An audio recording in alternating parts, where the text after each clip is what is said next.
Moving on, turn number 4. Turn number 4. Let's roll our dice for activation. Commies get a 3, which does not get modified, but will allow him to activate, I think. A 5 for the allies, plus they bump that up to 6. So the smaller element to activate is going to be the commies, it looks like. The commies can activate a buddy team or cell, or they can activate the single officer NCO.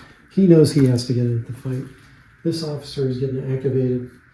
I think, again, if I'm going to do an interrupting force, I got to do my machine gunners here, because the machine gunners down there are going to be subject to hard cover rule. He's going to rush somewhere within 6 inches of somebody. I'm going to be gracious and just allow him to get the full 9 here. Full 9 inches. So he gets over here in 9 inches.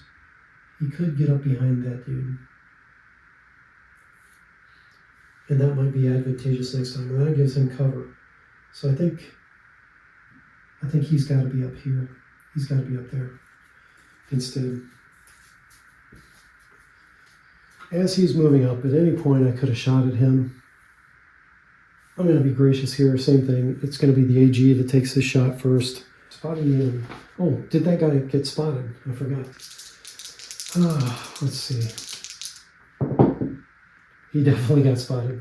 I guess I can take the beads away from these dudes, because they're not only stationary, they're dead. So that dude has no bead.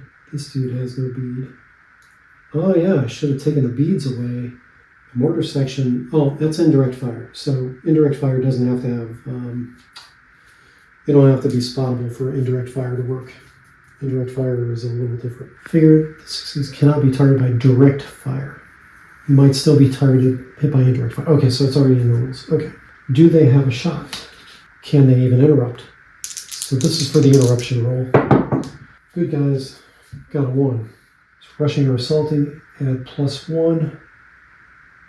If the moving element is rushing or assaulting, add +1. So this actually goes up to a 3.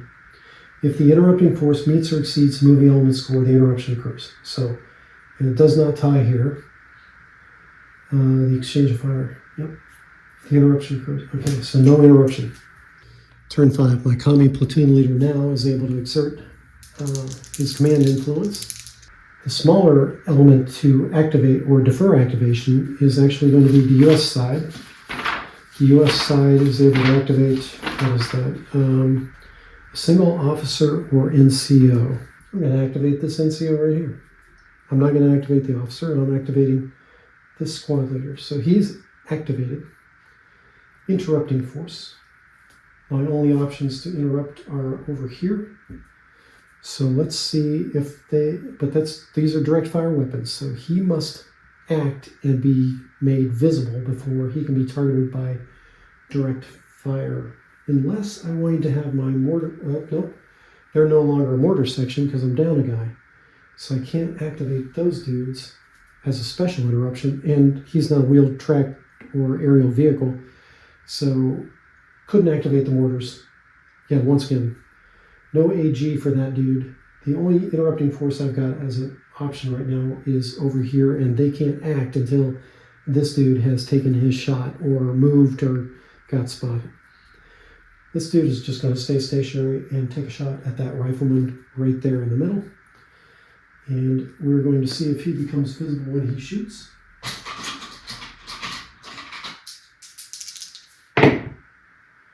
Six. Rushing, walking, stationary gets +1. No other options apply, so this 6 gets bumped up to a 7. He does succeed in staying hidden. There will be no interrupting direct fire. Therefore, he gets to take his shot with impunity, firing in general. As long as the ammo is green, the figure has a 1 in 2 chance of getting off a shot. This is even chances. He rolls odd, of course, so he doesn't even get a shot at that rifleman. No other movement, no other activities. That is nothing else to take care of during the admin segment, aside from this dude has been stationary, so he loses his bead. The officer down there, he didn't move either, so his bead gets removed because he's been stationary this entire turn. So that's it for the admin segment. And we're moving on to turn 6. Turn 6 coming up here. All right, cannonball coming. Commies get a 2 modified to 3. U.S. forces get a 5 modified to 6. So they're going to be able to activate much more the larger element. So the smaller element goes first. A buddy team or cell. I think I'm going to activate these guys. Yeah, my machine gunner and assistant machine gunner, they do have sufficient movement if they rush forward to get this soft cover advantage. So I'll at least take this tactical move here, move them up to this riverbank, and they get the soft cover. I'm also going to have them shoot. Now the question is, when those dudes are moving, did they become unhidden? And can I interrupt with something over here? Do they get spotted? That dude does not. So the machine gunner does not. The AG does, however, get spotted. He hasn't taken a shot yet. What can I interrupt with? These two machine gunners. So the machine gun crew, activate. This guy was spotted during movement. Yeah, so I'm going to interrupt because they didn't want to fire until they got in position here. So I'm going to say that this dude is able to interrupt. Does he get a... Oh, we got to do the interruption roll. Never mind. We got commies versus free forces. Commies roll a 3, free forces roll a 3. Interruption. The moving element rolls 1d6. If the moving element was rushing, add +1. They were rushing, so they add +1. If I had not rushed them into position, then it would have been more likely that the free forces get there. But because they don't tie, no interruption possible, those guys move up.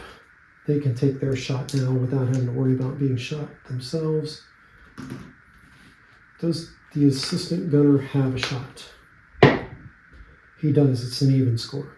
Does the machine gunner have a shot? He does not. It's an odd score. The AG gets to shoot. The AG is going to shoot at the recoilless rifleman down here because he's within closer range, I think. Oh, was that dude even able to be targeted? He wasn't even able to be targeted because he's not unhidden. There were no targets. Never mind. Holy cow. Yeah, I got that completely wrong, guys. Turn 6, that's the AG firing. That's a direct fire weapon. Those guys didn't get a shot off, so they didn't become visible. Nobody here is visible. Move your figures, for gosh sake. Otherwise, it gets pretty boring. I don't know why I'm having such difficulty here. Activation roll. Free forces get a 6 modified up to a 7. And commies get a 4 modified up to a 5. What does that mean? The commies will have the smaller element to be able to activate. The free forces can activate the entire platoon if they wanted to. Commies are going to activate an element. For a 5 is a squad plus. I guess if I was playing the advanced game, I'd give the melt away order. Okay, so I think I'm going to wrap it up after this. This unit move is available to the communist movement, to the communist forces. Half the figures in the element. So in this case, it doesn't make sense. So I don't need to have the platoon leader activated to issue orders. I simply have to have him activated to move and fire. Melt away. So he issues this melt away order. Half the figures in the element, the ones closest to the enemy, will move backwards as though fleeing. The other half move backwards as though rushing. Figures who exit the game board due to retrograde, assembled in a flanking force, will reappear on either the right or left table edge in 1d6 turns. Figures who remain on the board go prone. So the ones closest, I think the thing that screws this up is I've got these guys in the backfield here. So if I do that, those guys are the closest. And yeah, half. So I can take half my figures, counting those two as part of those half. But when they rush out here, they're gonna get effed. So I'm not gonna do this. I'm not gonna do the melt away. But in general, the meltaway allows the communists to get off the board and take all their casualties off and move those mortar guys back and have them reappear on the flanks and do some other tricksy stuff. But yeah, it doesn't make sense in this context. Continuing on with turn 7. Next time, Actually, I might just wrap it here. I think I've learned what I need to learn from this playthrough, and it's enough to get people started. Maybe we'll test some more specific things in the future.